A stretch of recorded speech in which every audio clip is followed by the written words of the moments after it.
Hello मेरे प्यारे विद्यार्थियों, मैं नवीन आपका मेरे YouTube channel MT classes for NDA के लिए स्वागत करता हूं। आज के लेक्चर में हम लोग एनडीए मैथमेटिक्स में 3D में प्लेन टॉपिक पर बात करेंगे। पिछले कुछ एक मैथ्स के टॉपिक में मैंने आपको 3 डायमेंशन ज्योमेट्री के बारे में बात की थी, जिसमें हमने distance between 2 points, projection of a line, direction ratio, direction cosines इसे निकालना सीखा था। आज हम इसी कड़ी में आगे प्लेन पे बात करेंगे। तो सबसे पहले तो हम एक प्लेन को समझें कि प्लेन होता क्या है। प्लेन समतल। तो देखिए भाई, आप जब एक लाइन की बात करते हैं, लाइन रेखा, जब आप लाइन की बात करते हैं, रेखा की बात करते हैं, तो इसको बताने के लिए हम सिंगल वेरिएबल या डबल वेरिएबल में एक इक्वेशन लिखते हैं। आपको याद हो, जैसे मैंने लिखा x = 3, तो ये एक लाइन है। उसी प्रकार डबल वेरिएबल अगर मैं यूज़ करूँ 3x + 4y = 5, है ना, यहाँ मैंने डबल वेरिएबल यूज़ की है, तो ये भी एक लाइन है, ये भी एक लाइन है, दोनों एक लाइन है। तो जब किसी भी इक्वेशन को एक वेरिएबल में आप लिखें या दो वेरिएबल में लिखें, तो वो एक लाइन को रिप्रेजेंट करेगी। उसी प्रकार जब एक इक्वेशन 3 वेरिएबल के साथ लिखी जाए, x, y and z, तो वो एक प्लेन को रिप्रेजेंट करती है। जैसे मैं एक इक्वेशन लिख रहा हूँ, ax + by + cz + d = 0। ये 3 वेरिएबल x, y और z, और साथ में ये इक्वेशन कैसी है, लीनियर इक्वेशन। मतलब इसकी जो मैक्सिमम पावर है, अधिकतम घात है, वो कितनी होनी चाहिए, 1। तो कोई भी ऐसी इक्वेशन जिसकी मैक्सिमम पावर 1 है और वो 3 वेरिएबल में लिखी गई है, या 3 चरों के साथ लिखी गई कोई भी एक समीकरण जिसकी अधिकतम घात 1 है, एक समतल को प्रदर्शित करती है। Equation written in a form of with the use of 3 variable maximum having maximum power 1, then it represent a plane. Clear भाई। अब जैसे एक प्लेन है आपका, जैसे मैं एक प्लेन ले रहा हूँ, ये एक प्लेन है, तो इस प्लेन को रिप्रेजेंट कराने के लिए आपको 3 एक्सिस की ज़रूरत पड़ रही है। एक एक्स एक्सिस है, एक वाई एक्सिस है, एक जेड एक्सिस है। अगर मैं इसे एयर में कुछ इस तरह से रखूँ, तो ये इसमें एक्स एक्सिस भी आएगा, इसमें वाई एक्सिस भी आएगा, इसमें जेड एक्सिस भी आएगा।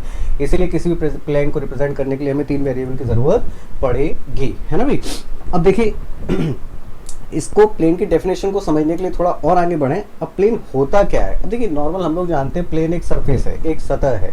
लेकिन जब हम मैथमेटिक्स में बात करते हैं, तो मैथमेटिक्स में इसकी डेफिनेशन लेंगे कि किसी भी सरफेस में, किसी भी सतह पर अगर हम 2 पॉइंट ऐसे ले लें, सपोज करें एक पॉइंट ये है और एक पॉइंट और ले लें, तो उन दोनों पॉइंटों को मिलाने वाली लाइन कंप्लीटली उस सरफेस में अगर स्थित है, तो ऐसे सरफेस को हम प्लेन या समतल कहते हैं। दोबारा रिपीट कर रहा हूँ मैं, किसी भी सरफेस या किसी भी सतह पर अगर आप 2 पॉइंट लें, कि first point and second point, और दोनों पॉइंट को मिलाने वाली लाइन अगर उसी सतह में स्थित है, तो ऐसी सतह समतल कहलाती है।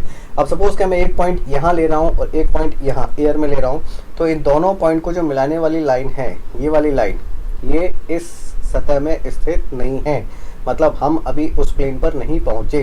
तो हमारा प्लेन कौन सा प्लेन होना चाहिए, ये वाला प्लेन, जो इस सतह में, मतलब हमारी जो लाइन है वो इस सतह में पूरी तरह से स्थित है। इसका मतलब हम इस वाले प्लेन की बात कर रहे हैं।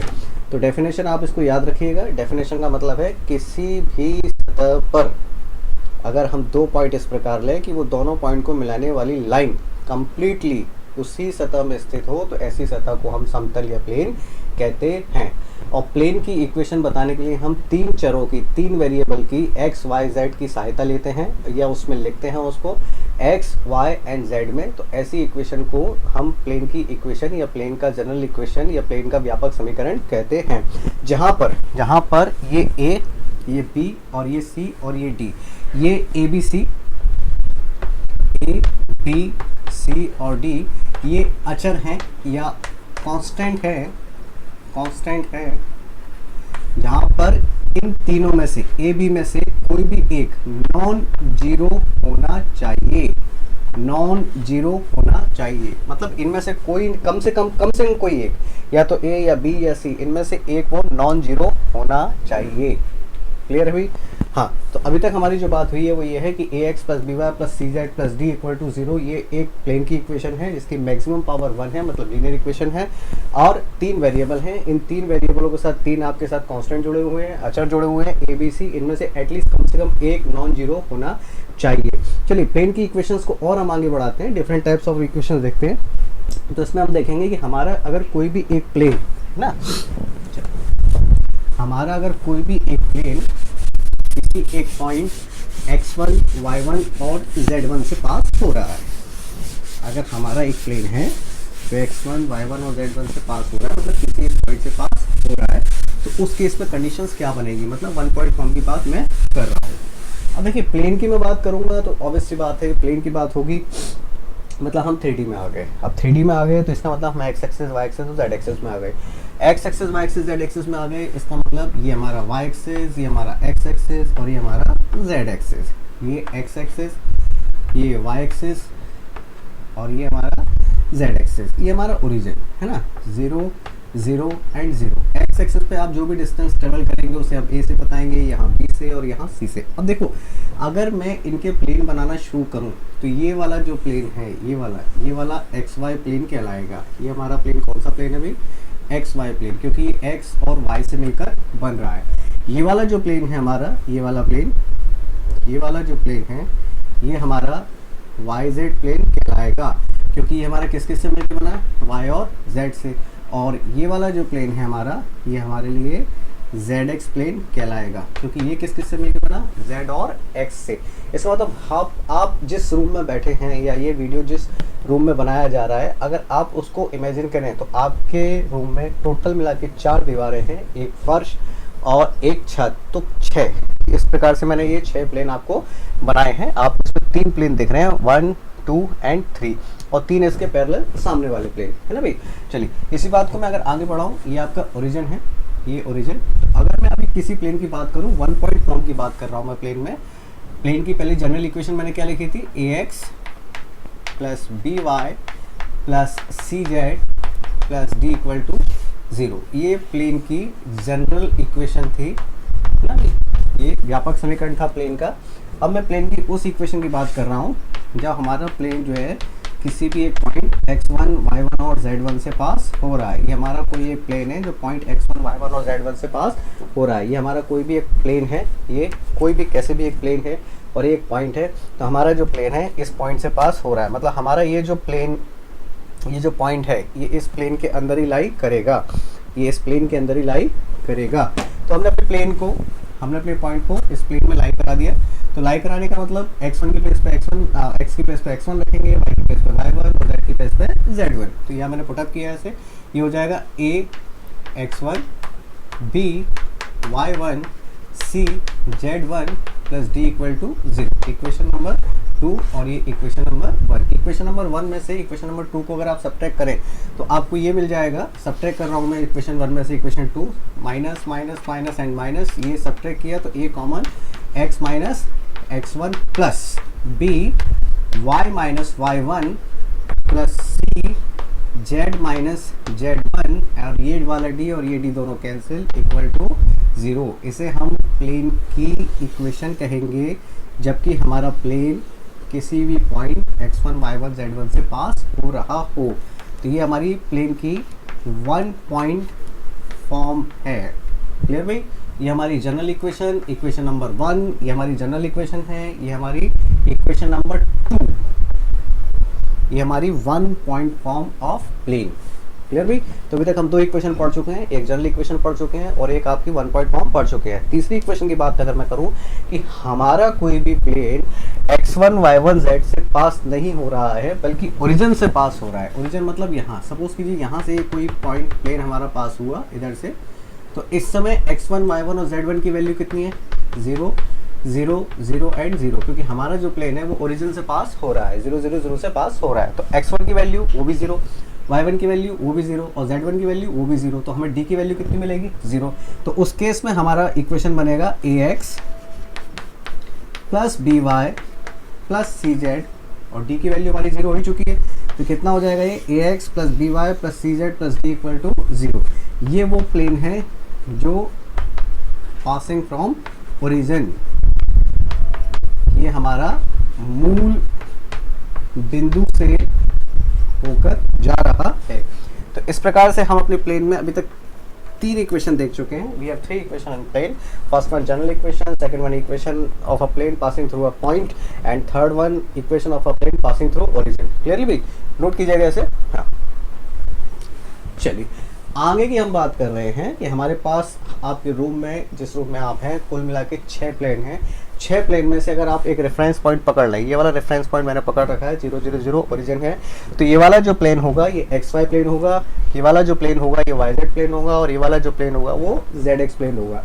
अगर इन प्लेन की मैं बात करके इनको आगे बढ़ाऊं तो आप देखेंगे कि जब मैं XY प्लेन की बात करूंगा उस समय Z की वैल्यू कितनी होगी? 0, क्योंकि उस समय आप Z पर डिस्टेंस कवर करेंगे ही नहीं ना भाई।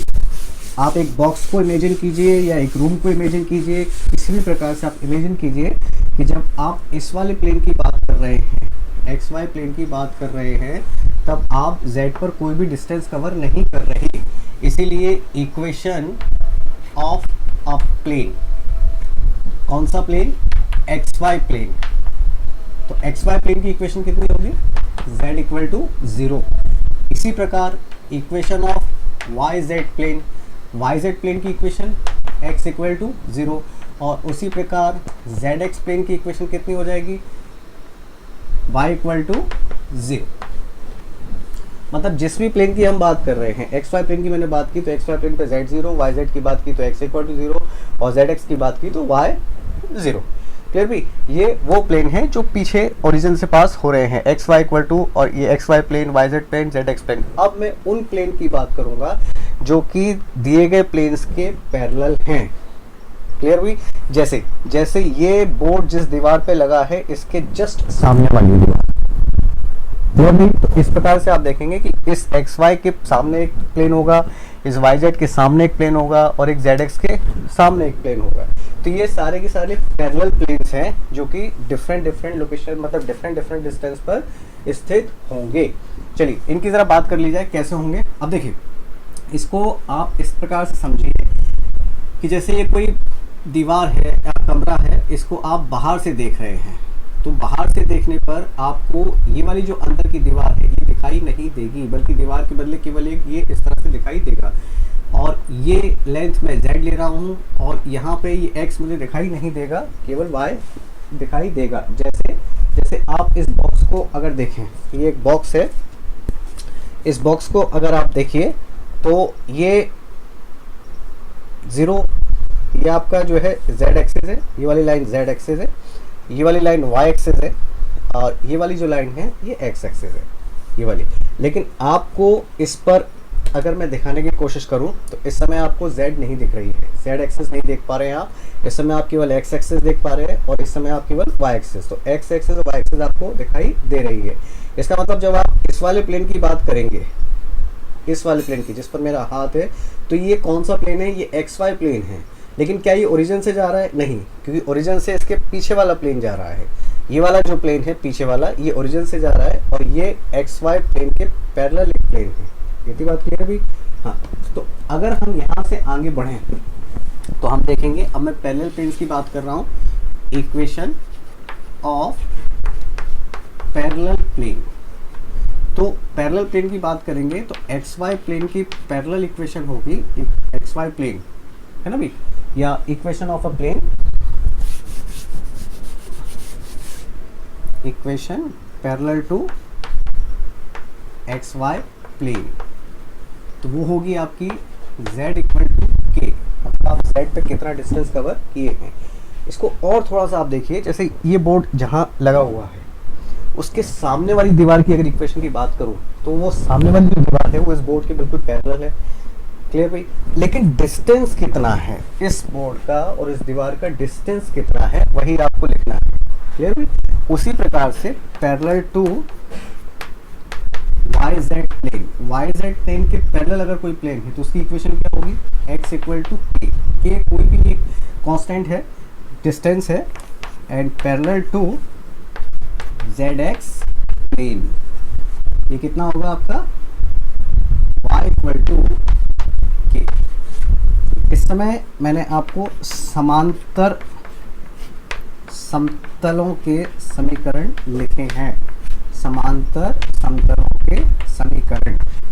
तो आपका ये वाला जो समतल है ये एक्स वाई के समांतर है, एक्स वाई के समांतर जेड इक्वल टू के, वाई जेड के समांतर एक्स इक्वल टू के, और जेड एक्स के समांतर वाई इक्वल टू के। क्लियर भाई? नोट कीजिएगा इसे।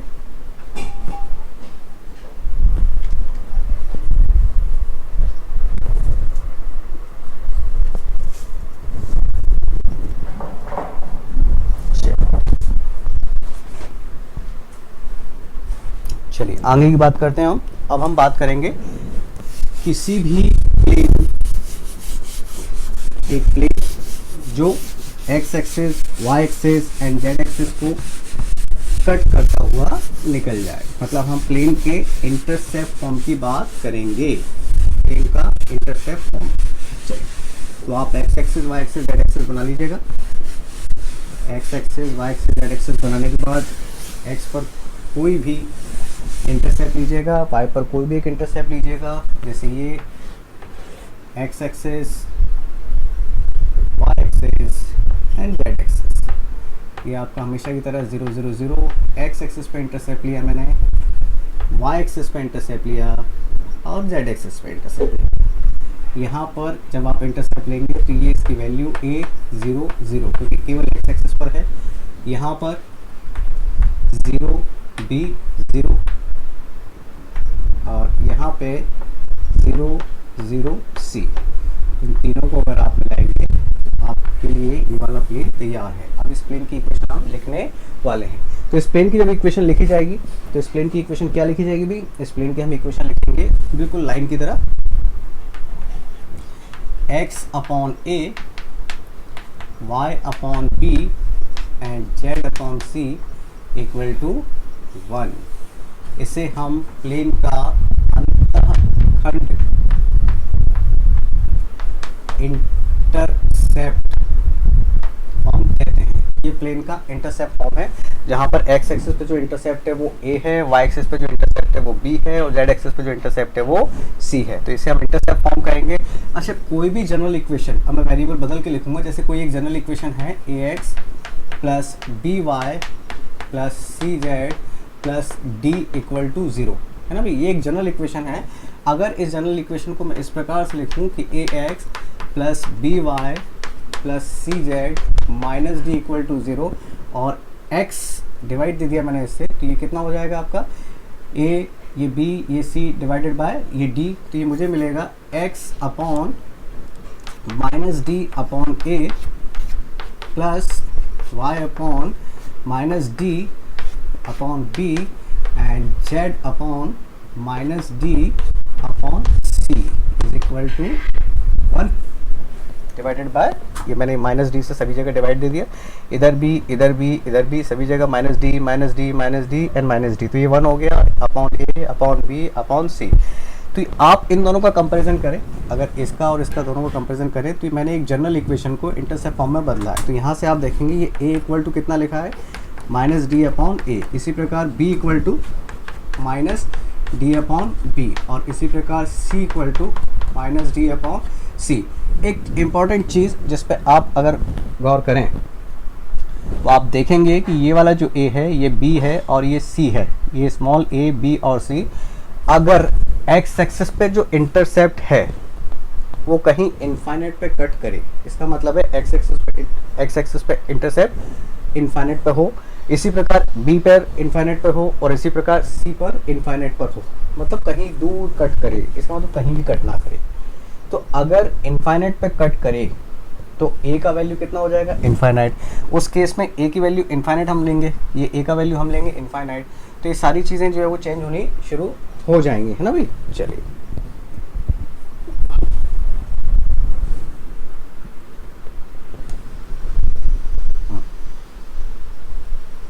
नोट कर लीजिए कैसे यहाँ से a equal to minus D upon A, है ना भाई? तो इसको मैं ऐसे भी लिख सकता हूँ a equal to minus D upon A. और अभी अभी मैंने बात की कि अगर x पर जो इंटरसेप्ट है वो इनफाइनाइट पे, इसका इसका मतलब ए की वैल्यू कितनी हो जाएगी, इनफाइनाइट। तो अगर ए की वैल्यू इनफाइनाइट हो जाएगी तो कैपिटल ए कितना मिलेगा मुझे, 0। उसी प्रकार अगर ये इंटरसेप्ट बी पर जो इंटरसेप्ट है वो भी इनफाइनाइट पे हो, और उसी प्रकार सी पर जो इंटरसेप्ट है वो भी इनफाइनाइट पे हो, तो अभी मैं केवल इसकी बात कर रहा हूँ जब हमारा एक्स पर इंटरसेप्ट जो है, जो इंटरसेप्ट हम एक्स पे कट कर रहे हैं, एक्स पर जो इंटरसेप्ट है वो इनफाइनाइट पर हो। कहाँ हो, इनफाइनाइट पे। उस केस में ए की वैल्यू कितनी हो जाएगी, 0। तो आपको अभी जो हमने जनरल इक्वेशन लिखी थी वो ये लिखी थी, मैंने मिटा दिया था लेकिन आपके पास होगा नोट हो, तो A X plus B Y plus C Z plus D equal to 0, ये हमारी जनरल इक्वेशन थी। और हमारा जो इंटरसेप्ट फॉर्म है वो है x upon a plus y upon b plus z upon c is equal to 1। और इस समय जो इंटरसेप्ट ले रहा हूँ मैं, एक्स पर जो इंटरसेप्ट है वो इनफाइनाइट पर है। अगर एक्स पर जो इंटरसेप्ट वो इनफाइनाइट पर है तो ए की वैल्यू कितनी होगी, 0। तो ए की वैल्यू कितना हो गया इधर हमारा, 0। ठीक, तो हमें इक्वेशन मिलेगी b Y plus C Z plus D equal to 0। ठीक है ना भाई। इसका मतलब है कि अगर आपका x पर इंटरसेप्ट इनफाइनाइट पर है, इसका मतलब कि आप कभी भी x को कट नहीं कर पाएंगे, और ये केवल तभी हो सकता है जब हमारा प्लेन x एक्सिस के पैरेलल हो। क्योंकि x एक्सिस के पैरेलल अगर हमारा प्लेन नहीं है, सपोज कीजिए ये x एक्सिस है और ये हमारा प्लेन है, अगर ये पैरेलल हैं तो इसे कभी भी कट नहीं करेगा। लेकिन अगर ये पैरेलल नहीं है तो इसे कभी ना कभी तो कट करेगा ही करेगा। इसलिए हम इस नतीजे पर पहुंचते हैं कि जब हमारा plane parallel to X axis हो, parallel to X axis, X अक्ष के समांतर, तो उस समय हम अपनी इक्वेशन लिखेंगे B Y plus C Z plus D equal to 0। Point clear. उसी प्रकार A X plus C Z plus D equal to 0 parallel to Y axis, Y अक्ष के समांतर। और उसी प्रकार हम लिखेंगे A X B Y plus C Z plus D equal to 0 parallel to Z axis, Z axis के समांतर। क्लियर भाई। चलिए, तो आज के लेक्चर में हमने अभी तक 3 प्लेनों की बात की है, 3 इक्वेशंस की बात की है। पहले हमने लिखा था A X plus B Y plus C Z plus D equal to 0, वो जनरल इक्वेशन थी। फिर उसके बाद हमने 1 पॉइंट फॉर्म की बात की, A X minus X one plus B Y minus Y one plus C Z minus 1 plus D equal to 0। फिर उसके बाद हमने ओरिजिन से पास होने वाले प्लेन की बात की, A X plus B Y plus C Z equal to 0। और अभी हमने जो है इंटरसेप्ट फॉर्म की बात की है, intercept form x upon a plus y upon b plus z upon c is equal to 1, ये इसका इंटरसेप्ट फॉर्म है। फिर हमने एक जनरल इक्वेशन को इंटरसेप्ट फॉर्म में कन्वर्ट करना सीखा, और वहीं से हम अपने लिए ए का वैल्यू निकाल के भी लेके आए, ए का value minus D upon A. और अगर इनफाइनाइट पे कट है, मतलब कहीं भी कट नहीं है, इसका मतलब है कि हमारा जो प्लेन है वो रिस्पेक्टिव एक्सेस के पैरेलल है, जैसे कि x axis, Y axis and Z axis के पैरेलल है। तो अगर हमारा प्लेन एक्स एक्सिस के पैरेलल है तो उस केस में हमारी ए पर जो कट आएगा वो इनफाइनाइट पर आएगा। कैपिटल ए का वैल्यू 0, तो मैंने अपनी जनरल इक्वेशन में ए का वैल्यू 0 लिखा, तो b Y plus C Z plus D equal to 0। इसी प्रकार ये हमारा प्लेन वाई एक्स एक्सिस के पैरेलल है, ये वाला वाई एक्सिस के पैरेलल है, ये वाला जेड एक्सिस के पैरेलल है। नोट कर लीजिएगा इसे। चलिए,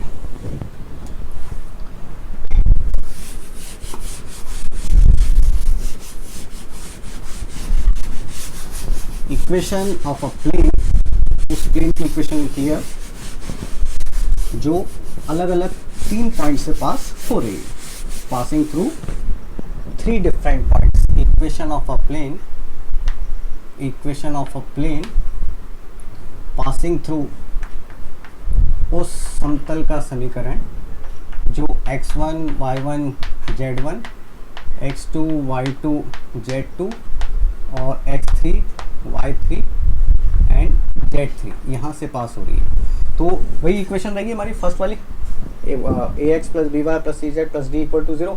पहले हम x1 y1 z1 लाई कराएंगे, फिर x2 y2 z2 लाई कराएंगे, फिर x3 y3 और z3 लाई कराएंगे, फिर उन 1 में से 2 को सब्ट्रैक्ट करेंगे, 1 में से फिर 3 को सब्ट्रैक्ट करेंगे एंड सो ऑन।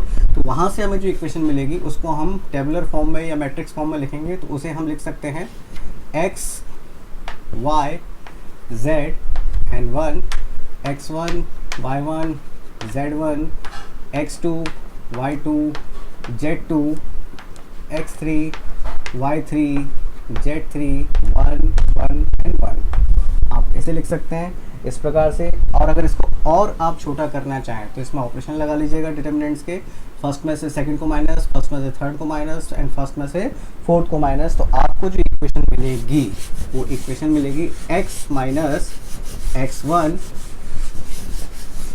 हाँ माइनस कीजिएगा, x minus x1 y minus y1 z minus z1। उसी प्रकार से माइनस करके लिखिएगा आप इसको, x minus x1 y minus y1, x minus x1 y minus y1 z minus z1, x minus x2 y minus y2 z minus z2, x minus x3 y minus y3 and z minus z3 equal to 0। ठीक है भाई, चलिए आज के lecture में हम इतने रखते हैं। नेक्स्ट टॉपिक में इसकी और इक्वेशंस की बात करेंगे और इसके एग्जांपल्स और क्वेश्चंस की बात करेंगे। ठीक है, चलिए चैनल को लाइक कीजिएगा, सब्सक्राइब कीजिएगा और शेयर कीजिएगा ज़्यादा से ज़्यादा। Thank you.